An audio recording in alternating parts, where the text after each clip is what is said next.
My name is Sasha Stefan, some call me Nex, but here in the world of the Transformers, they call me Mechatronus Maximus. I'm a multimedia artist who specializes in photography, videography, graphic arts, and design. I'm also a musician and songwriter, martial artist, and most importantly, a father. Here, I will be sharing with you my love and passion for the Transformers, along with our journey in collecting, while giving you my honest perspective and insight. This is Mechatronus Maximus Reviews. What's up guys, it's Mechatronus Maximus reporting for Javatronia Reviews. Today we're doing a review on Transformers Titans Return Skullsmasher. He also comes with Grax or Skull. I wasn't completely familiar with the Japanese headmasters. I always mix up the names of the actual headmasters. But overall he looks pretty cool. There are a few quality control issues that people for sure talked about in previous reviews. But I decided I wanted to get back into the swing of things and review this guy because he's pretty cool. Let's just go ahead and get started. Alright guys, here's Skullsmasher in all of his robotic glory. Let's start off with some pros.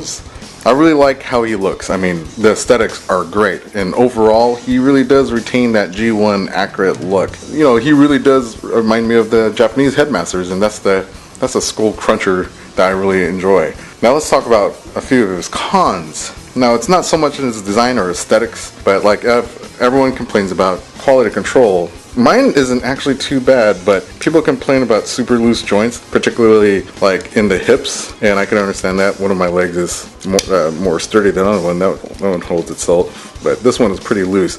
Other than that, my knees aren't too bad. Now, I know a lot of people complained about these knee caps because they lock in supposedly to the knee and then they come untabbed easily. But honestly, when I'm posing him, I personally don't like the 90-degree bend only. I kind of like the knee being loose. That way when he's actually posing and running and gunning, he could actually do a full knee bend like that. And that way there's no gap.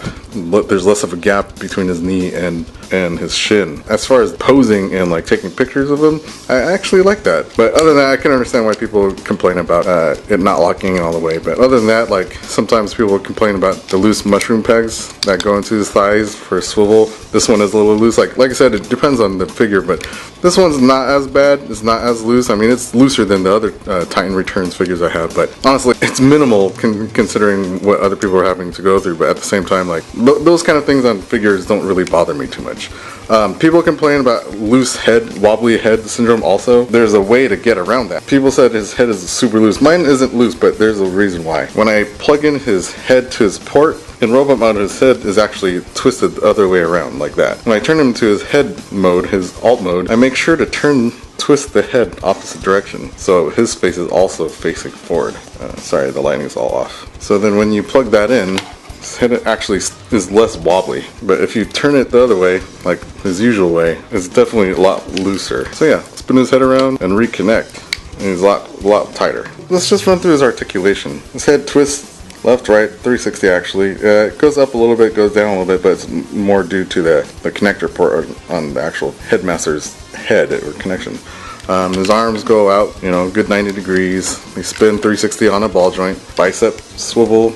Let's take away his weapon real quick. The bicep swivel. He's got forearm swivel since he doesn't have wrist articulation, so that's pretty cool. Hands go in and out, mainly due to transformation, but you can make use of that. He's got a nice waist, totally twist around. His knees go about 90 degrees without unlocking the knee even more, so you get some good posability there. The feet go up and down, but that's mainly due to transformation as well. Thigh swivel, hips are on a ball peg. That tends to get loose for some people, so be careful of that. And he does come with his weapons, single blaster, and also his tail. I don't know what to call it. I guess it could be used as a blaster or a club or some sort of swinging weapon. This does come out so you could combine the gun. It's really meant for the headmaster to sit in like a rifle sled or something, but I like to pretend he could swing this around as a weapon and of course do some blasting. So yeah, he gets some pretty good posability. I really enjoy posing this guy. He's really fun to play with. There are some hollow bits that I'm not too enthused with, like behind his legs. They could have made these fold in and like provide a little stability, but other than that, it's not too bad. Like for a Hasbro figure, he's pretty awesome. Let's get to some size comparisons. I can't do it with an ugly pose though. I actually don't have anything out here. Let me grab something.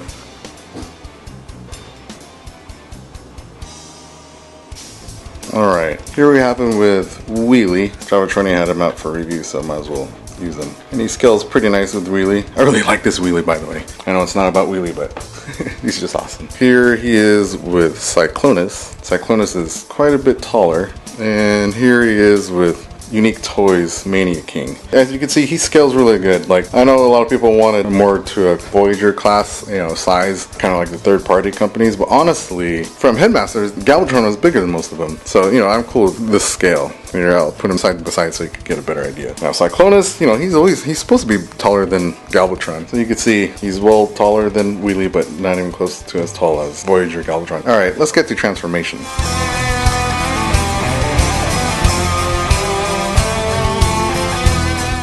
Alright, so here he is in his crocodile mode, gator mode, crocodile, whichever. Yeah, he looks pretty awesome. He looks pretty good. The overall color and the overall aesthetics really look really good. And yes, I mistransformed his arms on purpose to give him a little bit more ride height. I just prefer it that way. But yeah, overall he looks pretty awesome. Very crocodile looking. As far as articulation, he has a little bit, especially in the head. His head could move up and down, and then even look left and right a little bit. Good range. Open his mouth. I also have him mistransformed, not pegged in, that way he has a little bit more range of motion in his neck area. His arms generally just kind of twist here, a little bend at the elbow, nothing super spectacular. And then, like I said, I kind of mistransformed on purpose to give it a little bit more ride height. The back legs aren't too articulated. They're on a ball joint, but since his knees are literally locked, your options are limited as far as posability. You could kind of get the bulldog stance, I guess. And the tail, wag it back and forth a little bit. Some people ask me how I did the pictures of him basically with his tail wagging. I literally just propped the tail up like this and just angled the camera to make it look like his tail is wagging.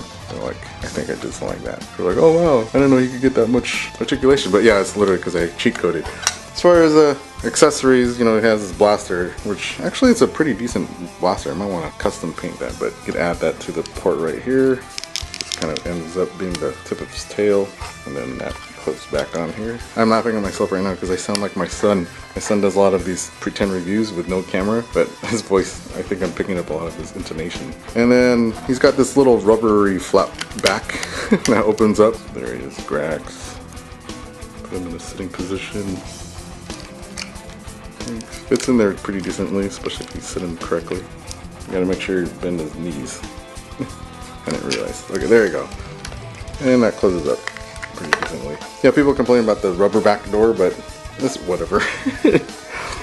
I fiddle the toys longer than I actually end up, you know, putting them in action. So, I mean, actually, honestly, that's part of the fun, for me anyway, for collectors like me who like to take pictures. Of course, balance and articulation is important, but dude, we grew up on G1, yo. We could make it work. But anyway, yeah, this crocodile looks pretty awesome, I think. Especially when you mistransform a little bit, so then he could get a little bit more range in his arms, and you know. Yeah, so yeah, looks pretty sweet. That's him in his gator mode. He looks pretty happy to be here.